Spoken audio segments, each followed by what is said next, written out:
Think Progress has an article out today that highlights some more red state abstinence-only lessons that are being used. So we discussed on Friday that in Mississippi, they're teaching girls that if they have sex before they're married, they're like dirty chocolates. See, what they do is they pass around peppermint patty, and everybody in the class gets their grimy-ass hands on it, and at the end of it, they say, all right, you want to eat that? And the person, and they're like, see, girls, take a lesson. The guys don't want to eat that chocolate because it's been used. So many hands have touched it. Same with your vagina. Now, I can speak from firsthand experience because I am a man. I'm a straight man. That's not true. I'm interested in your vagina in most circumstances. It's not. Has anybody ever had you before? If they have, I don't want to do it. Like I was saying the other day, man, it's not like, at least this is anecdotal, it's according to me and my group of friends. Granted, that's not scientific by any stretch of the imagination, but I would imagine this does extrapolate out, at least to some degree, where a lot of guys agree with this. We're not cruising for virgins. Virgin is not something that is, it doesn't go hand in hand with a stereotype that all guys want virgins because they're pure. No, all guys don't want virgins. A lot of guys don't want virgins because they're kind of awkward. They don't know what the fuck they're doing, and it's creepy, and sometimes there's blood. No, you want somebody who knows what they're doing, you know? You don't want somebody who's fucked 976 people, but you don't want somebody who's had sex with no people. Something in the middle is nice, you know? Some experience, but you're not sleeping around the entire town. But they act like, in these classes, they act like, no, the only thing that matters is virginity, and you're a horrible, horrible person if you're not a virgin. Well, now here are the other lessons that they're teaching. The used tape lesson. Quote, tape is another popular tool to demonstrate how sexually active teens become unclean. In these demonstrations, a piece of tape is affixed to a student's arm, then removed, and repeated with several other students. This lesson is supposed to illustrate that, just like the tape loses its ability to form a tight bond after coming into contact with multiple people, it's hard to have an emotionally fulfilling relationship after having multiple sexual partners. Think about how stupid that is, man.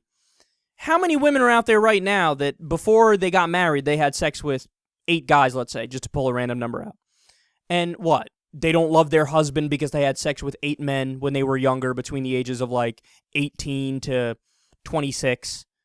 Not at all. Are you kidding me? In fact, if you don't have some sexual experience before you're married, that's ridiculous. It's like the old saying about a car. You want to drive it before you fucking buy it, right? Of course you'd want to have sex with the person you're going to marry before you actually get married to them. What if it's horrendous and you don't like it? And of course you... again, it's silly that we're even arguing this in 2014, that we even need to have this discussion. But yes, it's normal to have some partners before you're married. The next lesson is the chewed up gum lesson. I love this one. Quote, a school district in Texas made headlines after some parents complained about a middle school curriculum that encouraged teachers to tell kids that having sex makes them like a used toothbrush or a chewed up piece of gum.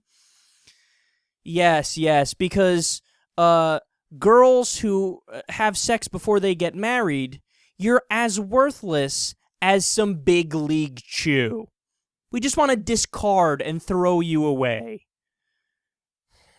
What is this supposed to do to you know, the feelings of sexually active, you know, 18-year-olds, 19-year-olds? What does this do to them? You know, how does this make regular people feel hearing shit like this? Or what about young kids who were like rape victims or something like that? They hear this and this is what they think. Nobody wants me because my uncle raped me. Oh, it sucks. Like, look at what you're doing here. Like, they're doing shit that has even more adverse consequences than they're letting on. You know? And also keep in mind, this is all geared specifically towards the girls, not even towards the guys. The guys get a pass. It's like, okay, you guys, you know, you're barbarians. You can fuck whoever you want, and we're not going to say shit about it. But girls, stay pure now. And my favorite of all is the cup of spit lesson. And yes, it's exactly like it sounds. Quote, drink the spit is an exercise that requires students to pass around a cup and spit in it. Then students are asked if they would choose to drink that cup. The idea is the same as the chocolate or the tape lessons. Having multiple sexual partners and subsequently exchanging bodily fluids with multiple people is undesirable. Totally. Sex is totally undesirable. Nobody wants it. It's not like it's hardwired into our DNA or anything like that. Don't be silly. Sometimes the symbolism of this lesson gets pretty explicit. For instance, one variation involves pouring the cups of spit into an empty glass pitcher placed next to a pitcher of clean water. Students are asked to which pitcher they would like their future husband or future wife to come from. Because comparing humans to spit is always such an apt analogy, if I don't say so myself. Now, final thing I'll leave you here with on this story. How many tax dollars have gone to these absurd lessons?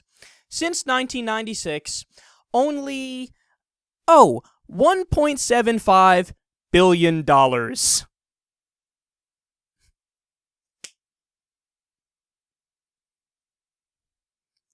America, we're number one at teaching shit that makes absolutely no sense. You know, look, man, I'm not saying you teach kids that the more you fuck, the better, okay? That's one extreme. But this extreme is just as bad on the other side. You need to give facts, you know? Talk about condoms, talk about the pill, talk about family planning centers, talk about Planned Parenthood, talk about what sex is biologically, talk about why people want it, talk about safety, you know, stress safety, talk about reality. You're never going to get rid of the urge that people have to have sex. When kids hit puberty, they're gonna want to fuck, okay? Deal with the reality. Don't pretend like it doesn't exist. Because when you pretend like it doesn't exist, guess what happens? Higher STD rate, higher teen pregnancy rate, higher teen birth rate, higher problems across the board, which is why all the red states have those problems and the blue states don't. So this ridiculous little social experiment where you teach bullshit, it hasn't worked.